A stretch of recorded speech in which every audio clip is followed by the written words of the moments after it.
Everyone, welcome back. In today's video, we are going to talk about another lead code problem step by step so that you can strengthen your coding skills. So let's straight dive into a very important lead code problem, which is create maximum number. This is of hard category, but in reality, this question is a combination of two medium level category questions. And like this question looks very difficult, but if we break down the solution into parts, then this question can be solved easily. So let's straight dive into the question first. So in this question, you are given two integer array, num1 and num2 of length m and n respectively. Num1 and num2 represent the digits of two number. You're also given an integer k. We have to create the maximum number of length k, which is less than m plus n from the digits of the two number. The relative order of the digits from the same array must be preserved. We have to return an array of k digits representing the answer. So example one, as you can see in example one, there are two integer array num1 and num2. The elements are 3, 4, 6, 5 and 9, 1, 2, 5, 8, 3. The value of k is 5. So we have to build a array of length 5 so that uh, this number is maximum. We get this number as the maximum number. So if we and we have to preserve the order of the array of the digits of the array in the final one as well as it was in initial num1 and num2.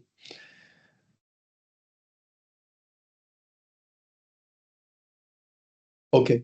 In this case, if we take two elements from num1 and three elements from num2, which is if we take 9, 8, 3 from num2 and 6 and 5 from num1, then we can create 9, 8, 6, 5, 3 as the maximum array. And in this case as well, maximum number of uh, length from the digits of two number. And in this, we have preserved the relative order of the number in as it was in num1 and num2 initial arrays, which is like 6 and 5, which is 5 is after 6 and 9, 8, 3 is in the same order as it was in num2. Similarly, if you see example 2, num1 and num2 are given as 6, 7 and 6, 0, 4. We have to make a array of length 5. So obviously we are going to take all the elements of num1 and num2, which is 2 plus 3. Now we are going to create it in such a manner. We are going to take 6 and 7 from num1 and then 60444 from num2. Then we can create 67604 as the maximum number uh, of length 5. Then in example 3, we can create, we have been given again two array, num1 and num2. Num1 is 3, 9, num2 is 8, 9. We have to create array of length 3. We can take 9 from num1 and 8, 9 from num2, and we can output the number as 9, 8, 9. So let's straight dive into the solution. Now, if you see the solution, this solution is actually break down into three parts or three functions, basically. So initially, we have been given two array vectors or array, whatever, num1 and num2, and an integer k. Now we initialize another max result vector, which will be our answer, which will be storing our answer. So now there, now let's assume we have initialized two functions. We will talk about that function later, but those functions are pick max function and merge function. What these two does is basically, if in pick max, what pick max is basically doing is if we give pick max a array or vector, then and an integer I, then this pick max will pick I maximum elements from the array of any length. and this is going to return a vector, which is which will be the output of the maximum element from that array. And we have another merge function. Basically, what this function is doing is merging the two vectors in such a way that we are getting output of the maximum number that we want. So we divided this question into two parts. That this pick max and merge. Pick max is going to pick uh, those number of elements from num1 and num2, and merge function is basically going to merge those two and going to give us the final output. And this final output is going to be our answer. Now, how we are going to do this? What we are going to do is we don't know how many elements are going to come from num1 and how many current elements are going to come from num2. So we initialized a for loop basically, which is going to go from 0 to k, because we can take 0 elements from num1, and then we can take 1, 2, or 3, or up to k. So k is the maximum number of element that we can take from num1, irrespective of whatever the length is. If the length is smaller, obviously we cannot go beyond the length of that array. And from 2 as well, we can take, if we are taking 0 element from num1, then we are going to take k element from num2. If we are taking 1 element from num1, then we are going to take k minus 1 element from num2 in, so that we would be able to make a output array of k element of length k. So what we are going to do, if the value of I basically represent the number of element we are going to take from num1 array, and k minus I is basically representing the number of element that is going to come from num2 array. So if I is greater than num1 dot size, or k minus I is greater than num2 dot size, then there is no pointing, we cannot take I element, or we cannot take k minus I element from num1 or num2 respectively. So we will not continue the loop. We will continue, and we will iterate the loop again by increasing the value of I. So this is what if function is doing, if part is doing. Now, if those values are under the size of the array, then in that case, we have initialized a vector max part1, which is going to uh, take the output from the pickmax function. Like pickmax function will output the number of elements from num1. Like we want I elements, we want to pick I elements from num1, and that output is going to go to max part1. Similarly, we initialize max part2 variable vector as well. And that vector is going to take we want k minus I element. We want to pick k minus I maximum element from num2. So that vector is going to take that value, the vector. And then we have initialized third variable, which is candidate. And this is basically merging max part1 and max part2, which is those two vectors which came from num1 and num2, and merging it in such a manner. This function is merging these two vectors in such a manner that the final output vector is the maximum number element, and we are going to save that value inside the candidate vector. And the initial maximum result that we had, we are going to maximize the current value of the maximum that we have, and the candidate value that we got in this iteration. And we are going to do this for all the iteration, and we are finally going to output the maximum results.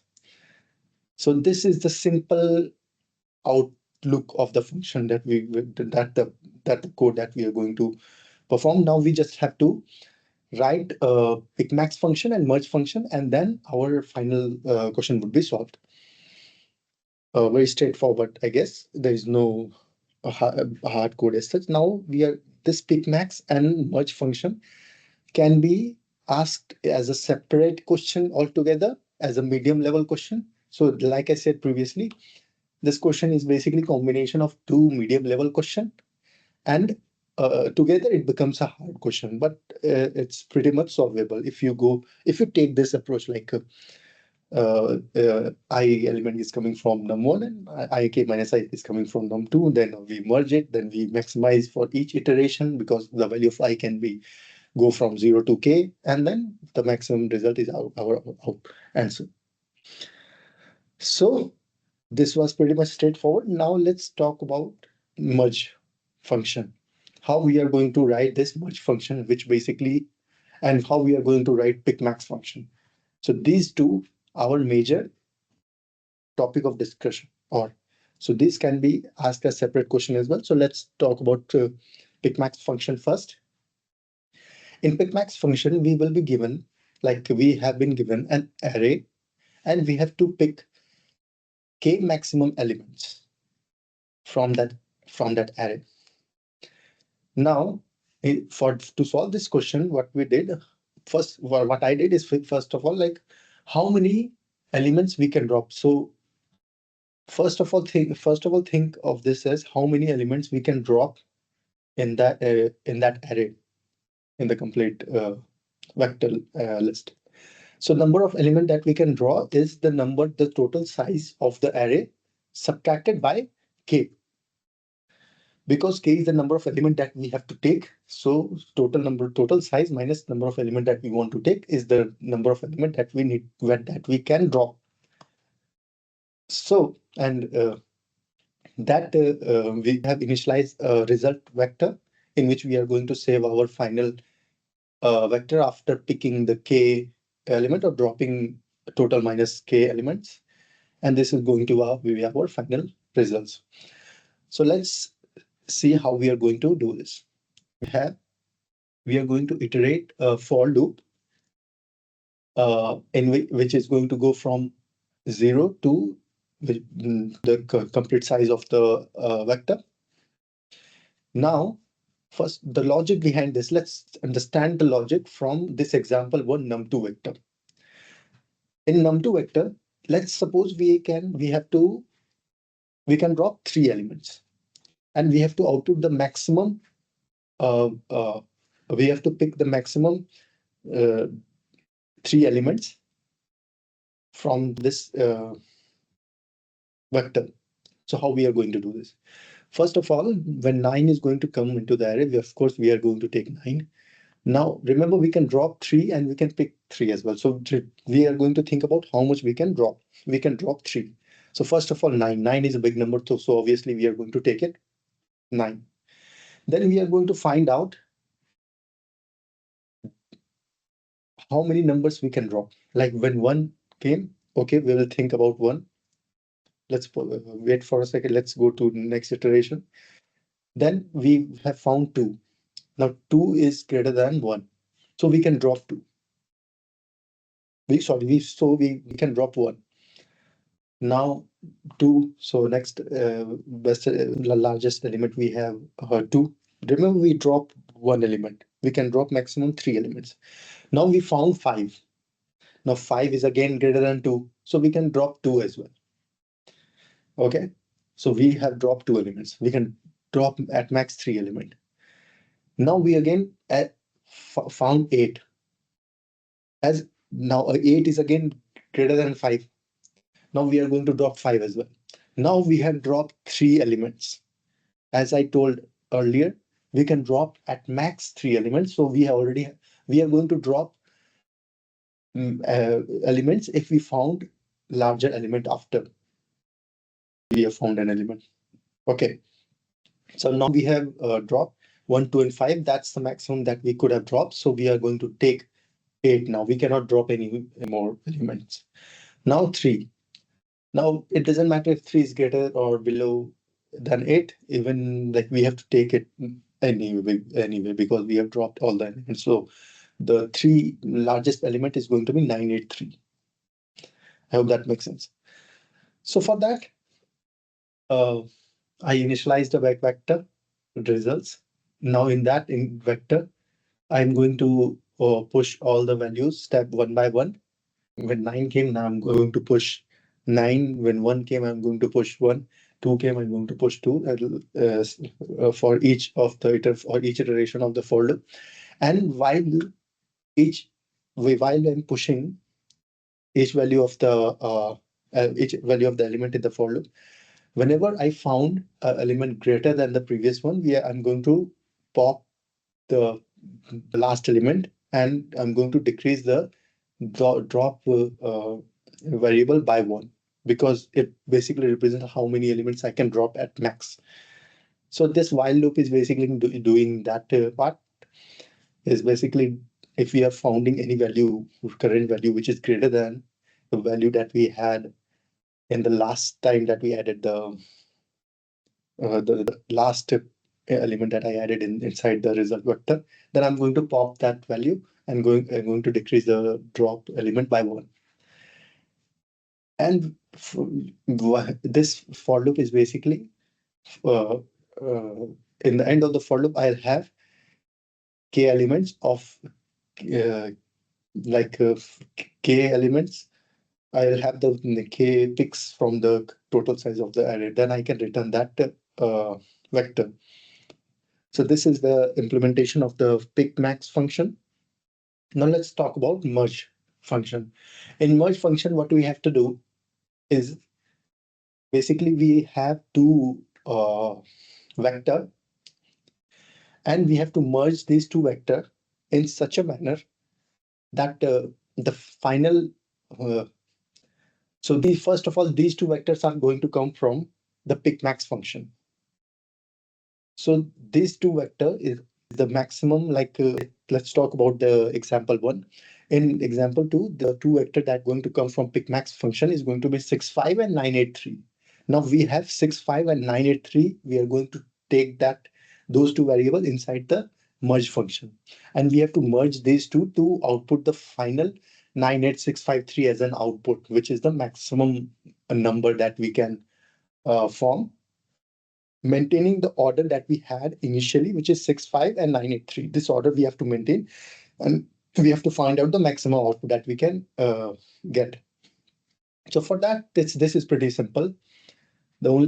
First of all, we initialize two variable I and j, and a merged vector, which merged vector is basically going to take the merged element and going to be the output of our function. So I and j, what I and j basically represent is these two basically represent the iterator of num1 and num2 functions. Now m and are the size of num1 and num2. Now basically we are going to use a while loop while I and j are less than n, and I'm going to push either uh, element from num1 or num2 inside the merged array for each iteration. Okay, based on whichever value is larger.